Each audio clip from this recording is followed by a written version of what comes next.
Fala pessoal, bem-vindos a mais uma aula da nossa escola dominical da classe de Romanos. Hoje é a nossa 16ª aula e a gente está estudando hoje o nosso capítulo 8, já começado nas aulas passadas. E hoje a gente vai finalizar o capítulo 8, a gente vai ver dos versículos 26 até o versículo 39, beleza? Mas antes da gente começar, queria que a gente lembrasse um pouco a respeito do que a gente já viu nesse capítulo 8. O capítulo 8 começa com uma passagem muito famosa, né, que está aí na tela, dizendo que não existe mais nenhuma condenação para aqueles que estão em Cristo Jesus. Paulo inicia o capítulo 8 resumindo muita coisa que ele já tinha falado nos capítulos anteriores a respeito da justificação. E aí ele dá início ao capítulo 8, como a gente já viu também nas aulas passadas, elencando uma série de funções que o Espírito Santo exerce na nossa vida e como isso nos ajuda a se parecer com Jesus e se aproximar de Jesus. A gente vê aí na tela também algumas dessas funções listadas, né? Por exemplo, o Espírito Santo nos aplicando a obra de Cristo nos versículos 2 a 4, o Espírito Santo nos ajudando a cogitar a respeito das coisas, das coisas de Deus nos versículos 5 a 8, ele habitando em nós, nos dando vida aqui e também no futuro, nos versículos de 9 a 11, dos versículos 14 a 25, nos ajudando a enfrentar toda a questão do sofrimento nesse mundo, que foi um pouco a respeito da aula passada que o Felipe deu, e na aula de hoje a gente vai ver uma nova função do Espírito, que é a intercessão, o Espírito intercedendo por nós, beleza? Mas antes da gente dar sequência ainda, queria mostrar para vocês aí a nossa divisão, como que a gente vai fazer a divisão da nossa aula. A gente vai trabalhar na verdade a gente vai trabalhar esses versículos 26 a 39 em 3 blocos diferentes. O primeiro bloco do 26 e 27, segundo bloco 28 e 30 e o terceiro bloco do 31 até o 39, beleza? Vamos fazer o seguinte então, vamos proceder com a leitura do texto. A princípio a gente vai ler o primeiro e o segundo bloco e no final da aula, quando a gente estiver vendo o último bloco, a gente faz a leitura do último bloco. É um texto muito famoso, muito importante, muito desafiador e muito bonito também. O final dele, o texto é muito bonito, é um texto muito conhecido. A gente vai ver isso na sequência. Então vamos fazer a leitura? Também o Espírito, semelhantemente, nos assiste em nossa fraqueza, porque não sabemos orar como convém, mas o Espírito intercede por nós sobremaneira, com gemidos inexprimíveis. E aquele que sonda os corações sabe qual é a mente do Espírito, porque segundo a vontade de Deus é que ele intercede pelos santos. Sabemos que todas as coisas cooperam para o bem daqueles que amam a Deus, daqueles que são chamados segundo o seu propósito. Porquanto aos que de antemão conheceu, também os predestinou para serem conformes à imagem de seu Filho, a fim de que ele seja o primogênito entre muitos irmãos. E aos que predestinou, a esses também chamou. E aos que chamou, a esses também justificou. E aos que justificou, a esses também glorificou. Como eu disse, a gente leu 2 blocos, né, o primeiro bloco e o segundo bloco, então a gente vai começar o primeiro bloco agora, que são os versículos 26 e 27. Dentro desses versículos 26 e 27, a gente vai ver e tentar responder algumas perguntas a respeito dessa nova função que a gente está vendo do Espírito, que é essa questão da intercessão que o Espírito faz por nós. Então a gente vai responder as seguintes perguntas. Qual é essa nova função do Espírito? Que a gente já viu que é a questão da intercessão. A segunda pergunta, por que essa intercessão e essa função é necessária para a gente? Terceiro, como que essa intercessão funciona? Quarto, qual que é o objetivo dessa intercessão? E quinto, o que a gente pode aprender com isso, né? O que muda na vida da gente a partir do momento que a gente sabe isso? Então, vamos lá para a primeira, que é relacionada a essa nova função, que é muito claro aí no texto, né? Mas o mesmo Espírito intercede por nós sobremaneira. O interceder aqui é o significado que está aí no slide, né? Pedir a alguém em favor de outra pessoa. E no nosso caso aqui do texto, é o Espírito pedindo a Deus por nós. É uma coisa, a princípio, fácil de compreender. Essa é a nova função que é apresentada aqui por Paulo do Espírito. Mas na sequência ele explica o porquê que essa função é necessária para a gente. E aqui são elencadas dois motivos para isso. O primeiro motivo, que está destacado aí nessa cor laranja, a primeira coisa é que nos assiste em nossa fraqueza, ou seja, porque somos fracos e essa intercessão é necessária, e também porque a gente não sabe orar como convém. Então, existem dois motivos aí pelos quais é necessária essa intercessão do Espírito.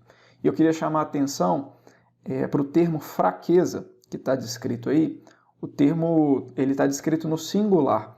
Ele não está querendo dizer aí, com esse termo fraqueza, as nossas dificuldades, nossas doenças, nossas fragilidades, né, o que a gente tem, esse relacionamento nosso com o pecado, mas o que ele está querendo dizer aí é o estado em que a gente vive, o estado de queda que a gente vive, né? O estado de presença, vivendo na presença do pecado.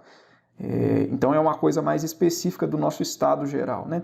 É esse estado em que a gente se encontra marcado e limitado pelo pecado, e por isso é necessário que essa intercessão do Espírito aconteça.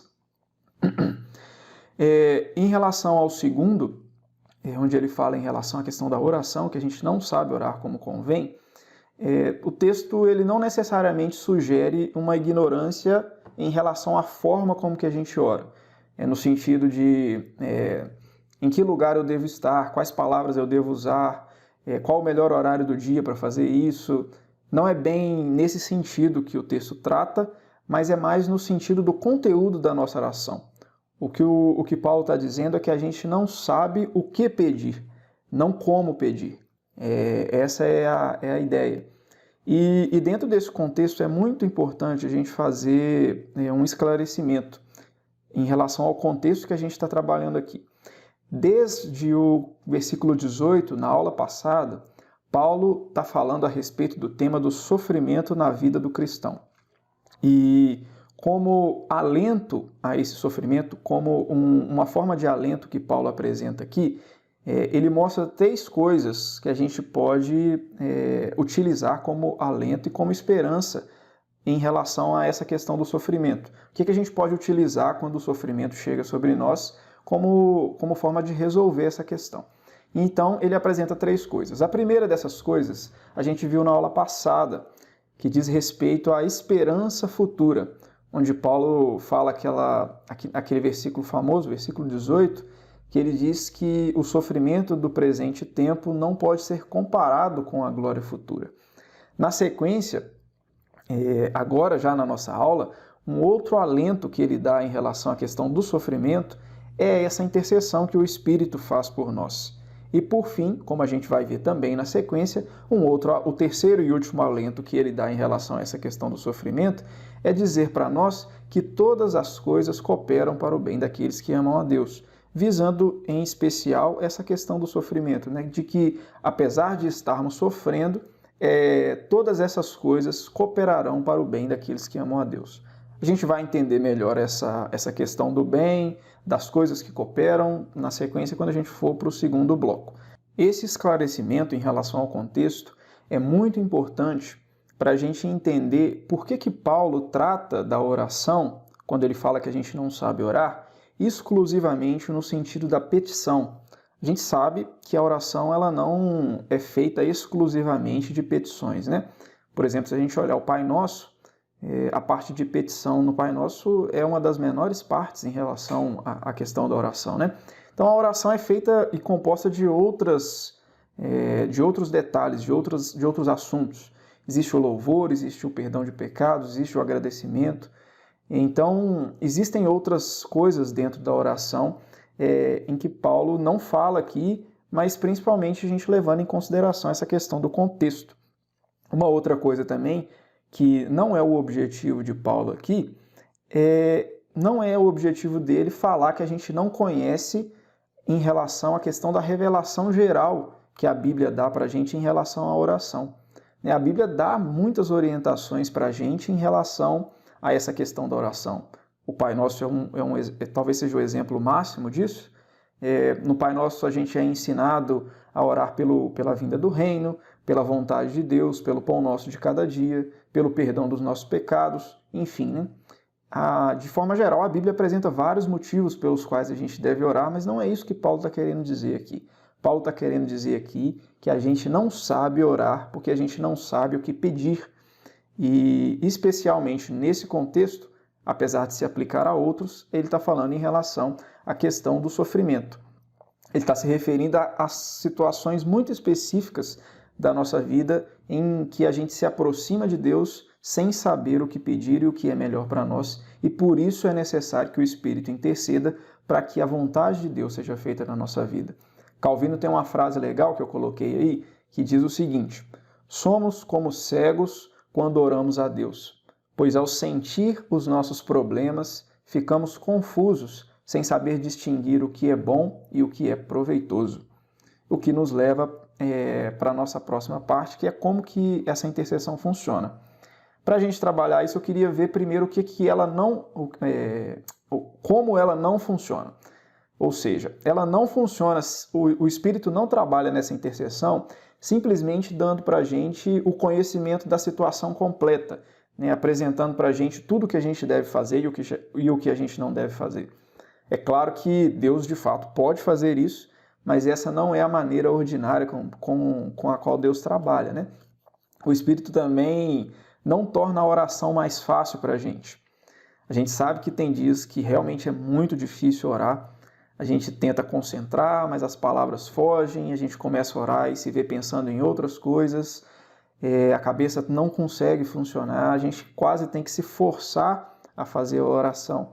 Então também não é isso que o Espírito faz, o Espírito não tira essas coisas e trabalha para que a gente ore mais fácil. Não é essa a ideia. A ideia é o que está no segundo e o terceiro ponto que eu coloquei aí no slide. O Espírito trabalha intercedendo a Deus por aquilo que é mais apropriado na situação em que a gente se encontra.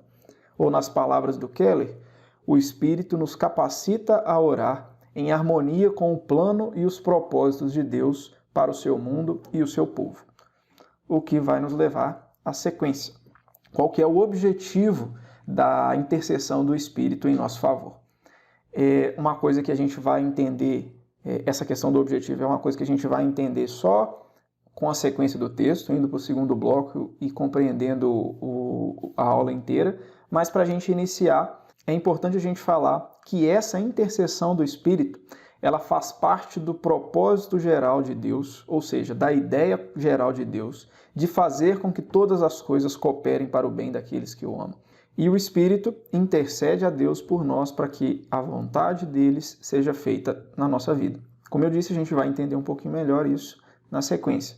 Mas antes, eu queria destacar uma coisa que a gente pode aprender em relação a essa questão da intercessão do Espírito, como que isso pode mudar a forma como a gente vê a nossa vida de oração, que é o incentivo à oração.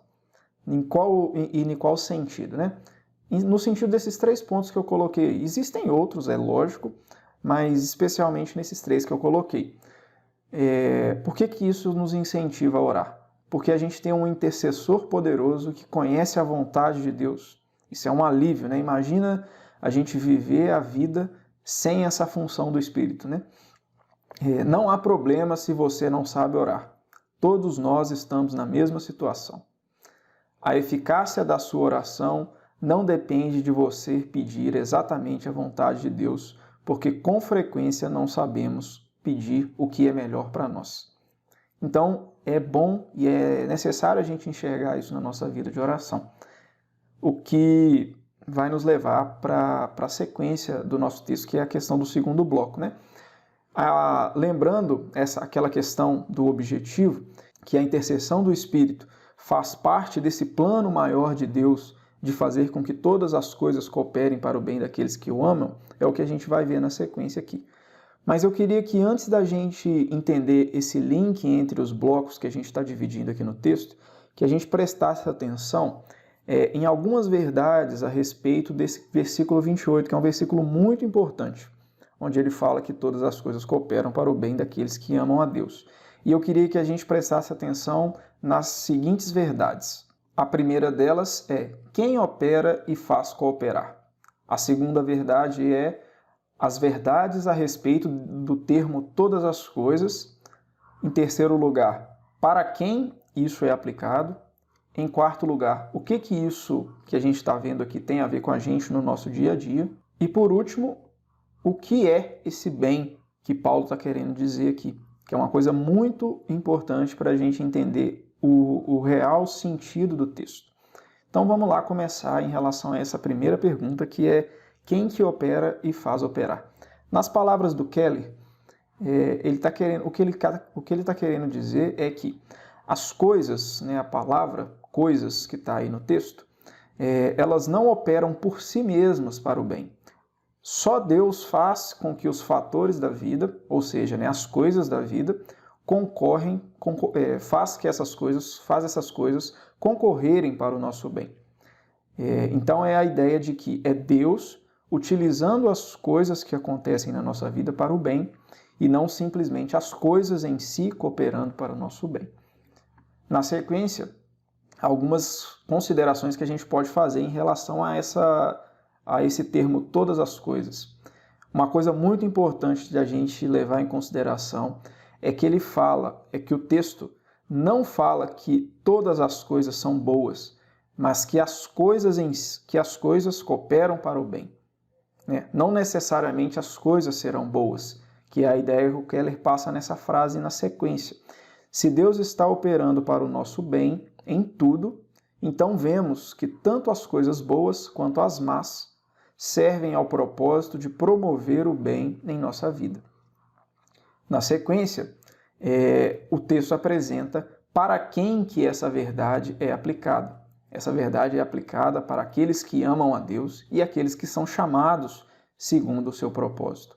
Um adendo aqui rapidinho a essa questão é que os que amam a Deus e aqueles que são chamados segundo o seu propósito é o mesmo grupo de pessoas que Paulo está falando aqui. Não são grupos de pessoas diferentes.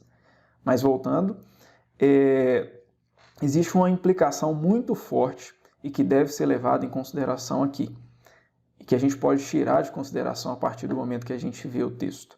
É que, da mesma forma como todas as coisas cooperam para o bem daqueles que amam a Deus, necessariamente todas as coisas cooperam para o mal daqueles que não amam a Deus. O que Paulo está querendo dizer aqui é que a totalidade das circunstâncias da vida do não cristão coopera necessariamente para o seu mal.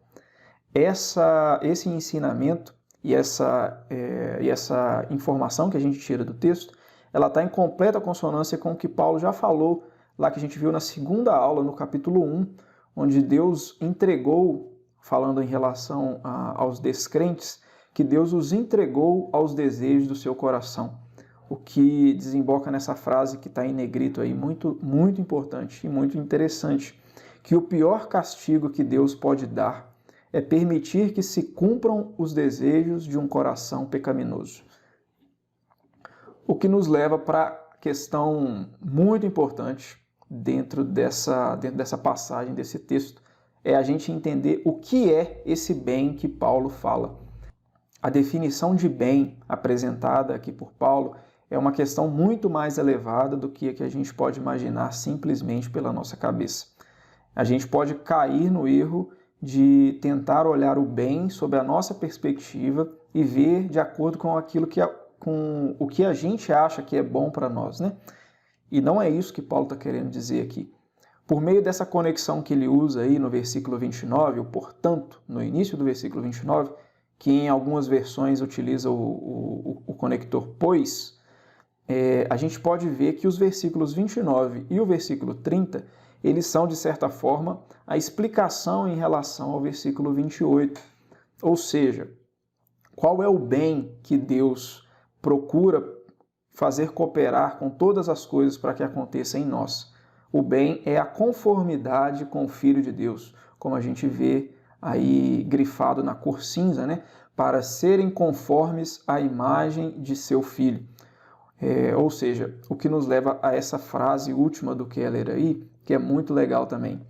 Tudo o que acontece conosco está cooperando para a nossa santificação, santidade e salvação finais e definitivas. Então, entender essa ideia de bem e o que significa o bem é muito importante para a gente entender de fato o texto e não esperar de Deus só coisas boas.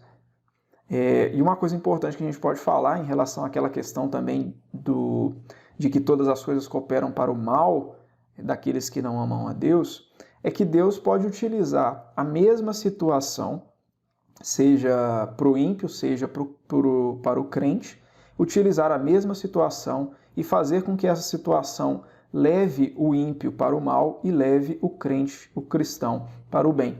Então, não é simplesmente a questão da circunstância e da situação, mas aquilo que Deus opera por meio dessa circunstância, que é a que nos leva ao bem principal, que é sermos parecidos com Cristo Jesus, que é um pouquinho com que a gente que vai se relacionar com o que a gente vai ver aqui na sequência, que é o que isso tem a ver comigo, que isso está resumido aqui nessa frase muito boa do Keller, que o que torna uma vida boa não é o conjunto particular de circunstâncias, mas como o nosso coração interage com elas. Ou seja, como que o nosso coração deveria interagir com elas, produzindo frutos em nós que nos conforme à imagem de Jesus Cristo. Esse é o objetivo do texto e é o objetivo de que todas as coisas que acontecem conosco cooperam para que isso aconteça.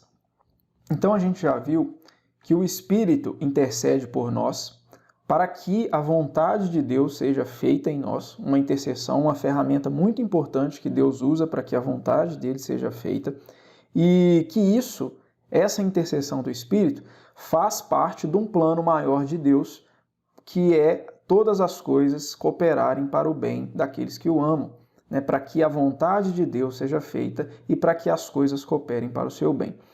Essa atuação do Espírito, essa atuação de intercessão, como eu já disse anteriormente, é uma ferramenta que Deus usa para fazer com que a sua vontade seja feita e para que todas as coisas cooperem para o bem daqueles que amam a Deus.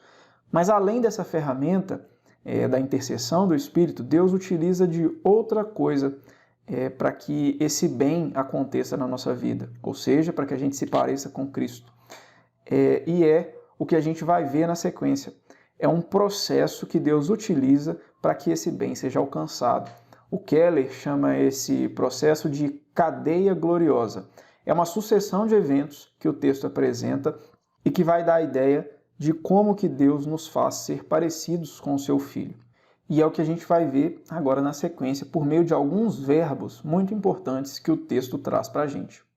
E os verbos são o seguinte: conhecer, no sentido aqui que está no texto, conhecer de antemão, o verbo predestinar, o verbo chamar, o verbo justificar e o verbo glorificar.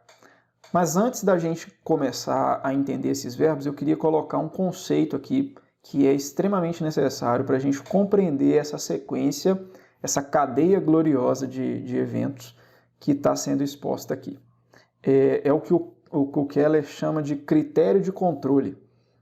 Ou seja, o que ele quer dizer com isso? É que o mesmo verbo, ou seja, esses 5 verbos aqui, eles se aplicam necessariamente ao mesmo conjunto de pessoas. Ou seja, não existem pessoas que foram conhecidas de antemão, foram predestinadas, mas não foram chamadas, justificadas e glorificadas. Da mesma forma, não existem pessoas que não foram conhecidas e predestinadas, mas foram chamadas e justificadas. Não. Como o próprio texto sugere para a gente, as pessoas que foram conhecidas de antemão foram predestinadas, foram chamadas, foram justificadas e serão glorificadas. Beleza? Essa é a primeira coisa que a gente tem que ter em mente para dar continuidade aqui na compreensão do texto. Então, vamos lá para esse primeiro verbo. Esse primeiro verbo, conhecer de antemão, ele causou e causa ainda uma tensão muito grande dentro da história da igreja, Esse comentarista aí, o Murray, ele diz que poucos assuntos têm provocado mais diferenças de interpretação do que este, o significado do conhecimento prévio de Deus, que envolve toda a questão da doutrina, da soteriologia, e são coisas muito difíceis de ser compreendidas. Por isso, antes da gente começar a falar sobre isso, eu já vou dizer que ficando alguma dúvida, se você quiser perguntar alguma coisa, a gente está lá no grupo disponível para responder suas perguntas. Se eu não souber, é claro que eu vou passar a pergunta para o Pedro e ele vai nos ajudar e nos auxiliar a responder isso aí, beleza? Mas a gente precisa olhar para esse verbo sobre duas perspectivas. Não existe, como eu já disse, muito consenso no entendimento disso, mas existem duas interpretações mais populares em relação a esse verbo. Uma primeira interpretação diz que Deus, na eternidade, ele previu na sua onisciência, né, tudo o que iria acontecer. Deus previu na eternidade tudo o que iria acontecer, inclusive ele previu quais as pessoas que desenvolveriam a fé e quais pessoas não desenvolveriam a fé. Essa é uma interpretação. A segunda interpretação, que é uma visão mais reformada, mais compatível com o que a gente julga ser correto, é que Paulo está utilizando esse verbo, esse termo conhecer, num sentido em que ele aparece em outras passagens bíblicas. Tem até essa frase do Keller aí, na Bíblia, quando nos é dito que Deus conhece por antecipação alguém, significa que ele firmou o seu amor sobre esse alguém de um modo pessoal. Ou seja, esse verbo conhecer vai além de um simples ato cognitivo, no sentido de simplesmente ver aquilo que vai acontecer no futuro, mas é o ato de Deus de deliberadamente se aproximar de alguém por amor. É uma escolha deliberada de amor que aconteceu anteriormente a tudo. Mas você pode estar se perguntando qual que é a implicação prática entre a interpretação número 1 e a interpretação número 2.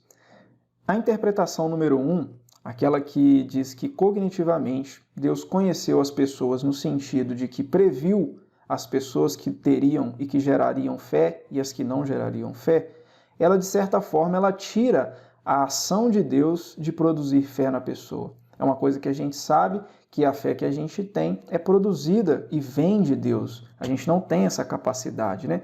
E de certa forma que a atividade de gerar a fé partiria de nós e não de Deus. O que dá uma ideia de sinergismo, né? Do homem tendo cooperação e participação na sua salvação. E Deus simplesmente saberia se essa pessoa no futuro teria fé ou não. Ao passo que essa segunda interpretação, onde a gente olha para o verbo escolher, nesse sentido mais específico, quase como um sinônimo de amar, né, esse sentido em que é uma escolha deliberada de amor de Deus por nós, ela necessariamente faz com que a nossa fé venha do fato de que Deus nos escolheu anteriormente. Ou seja, né, esse ato deliberado de Deus em nos escolher e nos predestinar, como a gente vai ver na sequência, é o fato gerador da minha fé, e não o contrário, né? E não o fato gerador da minha fé é simplesmente o ato de Deus prever o futuro, ao contrário da primeira explicação. Aqui, a gente vê uma explicação monergista, no sentido de que a gente não tem contribuição na nossa salvação. Deus é o autor e executor dessa obra por completo, de forma sozinha. Ele trabalha nisso de forma sozinho. É uma atitude exclusiva de Deus.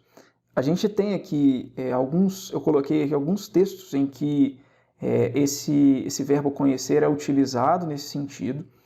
E o momento em que ele aconteceu de forma mais clara, que eu quis chamar a atenção aqui, é aqui em Mateus capítulo 7, versículos 22 e 23, onde Jesus diz, naquela situação dos falsos mestres, onde ele diz, então lhes direi explicitamente, nunca vos conheci. Ou seja, esse verbo utilizado em Romanos aqui, o conhecer, Jesus não conheceu essas pessoas que ele dirá, apartai-vos de mim, os que praticais a iniquidade. E aí a gente vê na sequência vários outros textos em que esse verbo é utilizado com esse sentido. Beleza? Então a gente vai para a sequência para a gente ver o outro verbo, que é o predestinar. Predestinar, que é essa expressão aí no grego, Ele significa necessariamente dar um destino antecipado a alguém. E é aquilo que Deus faz necessariamente àqueles a quem Ele escolhe. Como a gente viu aquela questão do critério do controle anteriormente, né? Uma ação aplicada ao mesmo grupo de pessoas e na mesma sequência. Mas uma coisa que eu queria chamar a atenção aqui é o fato de qual é o objetivo pelo qual fomos predestinados. O texto é muito claro em dizer que ele nos predestinou para sermos conformes à imagem de seu Filho.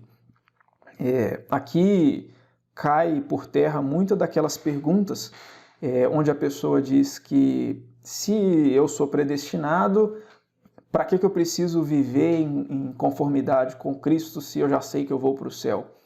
É muito claro o texto em dizer que a predestinação ela tem um objetivo específico, ela tem um resultado específico, ela tem um resultado muito objetivo. A predestinação vem necessariamente acompanhada em ser conforme o Filho de Deus. O que nos leva para o nosso próximo verbo, que é o verbo chamar. O Keller diz que esse verbo ele trata de uma iluminação interna que Deus envia a fim de nos despertar para a sua verdade. E pelo critério que a gente já viu anteriormente, Deus só chama quem Ele predestinou e quem Ele conheceu de antemão. É importante a gente destacar também que existe um chamado que, de certa forma, ele é genérico, ele acontece para todo mundo, no sentido da pregação da palavra de Deus. É um chamado que acontece ao ouvido externo, mas o que Paulo está dizendo aqui em relação a esse chamado é um chamado que acontece, é um chamado que acontece ao ouvido do coração. Um chamado que, quando acontece às pessoas que ele conheceu de antemão e predestinou, é um chamado irresistível. É o que a gente chama de graça irresistível, a doutrina da graça irresistível. Esse chamado não é possível de ser resistido. As pessoas a quem ele conheceu de antemão e predestinou, ao momento em que Deus chama, não é possível resistir. É um chamado irresistível. O que nos leva para o próximo verbo, que é o verbo justificar. Eu não vou me alongar nesse verbo, até porque a gente já estudou a justificação a fundo nos capítulos anteriores, desde o versículo 21 do capítulo 3 até o final do capítulo 5, Paulo aplicou e falou a respeito da justificação e concluiu no início do capítulo 8 dizendo que não há mais condenação para nós. E por fim, Paulo apresenta o último verbo. Essa glorificação, ela acontecerá no futuro. A gente tentando olhar aqui para essa sequência de eventos numa ordem cronológica, a gente vai ver o conhecimento de antemão acontecendo na eternidade, com Deus nos escolhendo e nos amando de forma deliberada, a predestinação também acontecendo de forma deliberada por Deus na eternidade, o chamado de Deus acontecendo, no meu caso, no meu passado histórico, a justificação também acontecendo no meu passado histórico, a partir do momento em que eu sou chamado por Deus, e a glorificação é uma coisa que acontecerá no nosso futuro, onde a gente não vai mais onde a gente não vai mais ter a presença do pecado. É um estado futuro do qual nós desfrutaremos. Mas é curioso ver que Paulo coloca a glorificação aqui como já tendo acontecido. Ele coloca a glorificação no passado. E Paulo faz isso porque essa sequência de eventos, essa cadeia de eventos, ela é tão certa que ele já fala em relação à glorificação como algo consumado. E ele fala isso porque o homem não tem interferência dentro dessa cadeia. Uma vez que o homem não tem interferência dentro dessa cadeia e essa cadeia é executada exclusivamente por Deus, Paulo pode dizer isso com tranquilidade, porque quem executa isso aqui é um Deus que é 100% fiel. James Denney, que é esse comentarista aqui, ele diz que essa expressão glorificou, utilizada no passado, é a expectativa de fé mais ousada que o Novo Testamento contém. Esse texto e essa cadeia de eventos é um texto muito utilizado para que a gente possa compreender também o porquê não é possível com que a gente perca a salvação.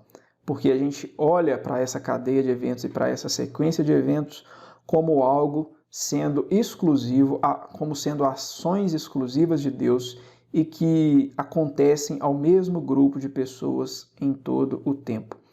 Não é possível ser conhecido, ser predestinado, ser chamado e não ser justificado e glorificado. É uma cadeia executada do início até o fim por um Deus que é fiel e que não depende da nossa cooperação e da nossa participação. Misericórdia de nós se dependesse da nossa participação, da nossa moralidade ou de quem nós somos. A salvação é uma obra exclusiva de Deus e isso é o que a gente vê nesse texto. O que vai nos levar agora para a nossa sequência do texto.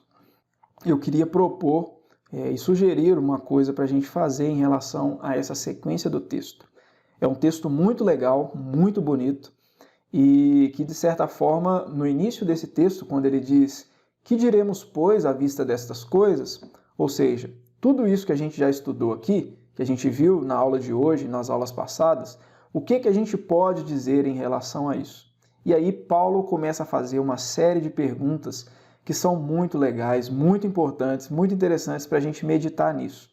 E a minha sugestão é a seguinte, é que a gente tome essas 5 perguntas que são feitas aqui e em cada dia da nossa semana a gente medite em uma dessas perguntas à luz da resposta que é dada na sequência nos versículos 37 a 39. A primeira pergunta é: se Deus é por nós, quem será contra nós? E a gente meditar nesse primeiro dia em relação ao nosso Deus Todo-Poderoso, em que diz não mais ao nosso medo.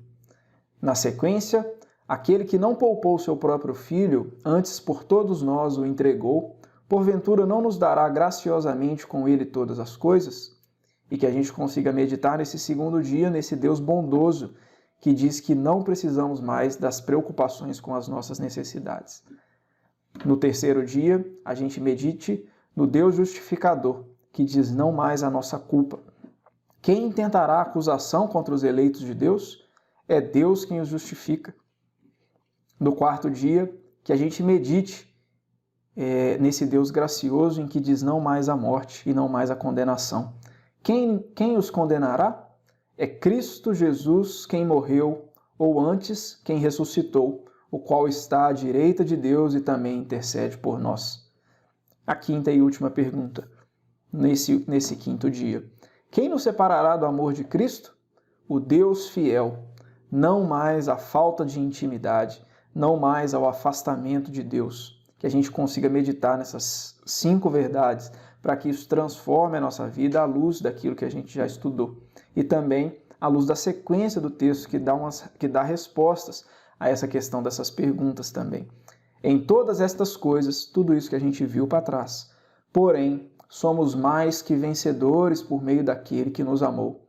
Porque eu estou bem certo de que nem a morte, nem a vida, nem os anjos, nem os principados, nem as coisas do presente, nem do porvir, nem os poderes, nem a altura, nem a profundidade, nem qualquer outra criatura poderá separar-nos do amor de Deus que está em Cristo Jesus, nosso Senhor. Que texto maravilhoso, não? E eu queria sugerir que você meditasse nessas perguntas durante a sua semana, da forma como você achar melhor. E queria terminar com essa frase do Keller em relação a essas 5 perguntas que são feitas por Paulo no final do nosso texto, que é a seguinte frase: o propósito dessas perguntas é quase arrancar-nos a tapa da nossa descrença de que somos salvos inteiramente pela graça e, portanto, estamos completamente salvos para enfrentar a vida sem medo. Que Deus nos ajude a compreender essas verdades que às vezes são difíceis de entender cognitivamente, aceitar as verdades que Ele coloca para a gente. E mais uma vez eu queria lembrar que o grupo nosso do WhatsApp é um canal aberto para a gente tentar compreender melhor esse texto, fazer perguntas, tirar dúvidas. E eu sei que esse texto ele levanta uma série de questionamentos, os quais a gente infelizmente não tem tempo de tratar tudo aqui, mas eu sugiro que você faça seu questionamento para que a gente talvez possa levar esse questionamento para o nosso podcast, que vai sair no próximo domingo, em que a gente vai conversar a respeito de tudo que Paulo falou no capítulo 8. Beleza? Uma boa semana para você, que Deus o abençoe e o ajude a compreender todas essas verdades. Nos ajude a compreender todas essas verdades. Um abraço e boa semana.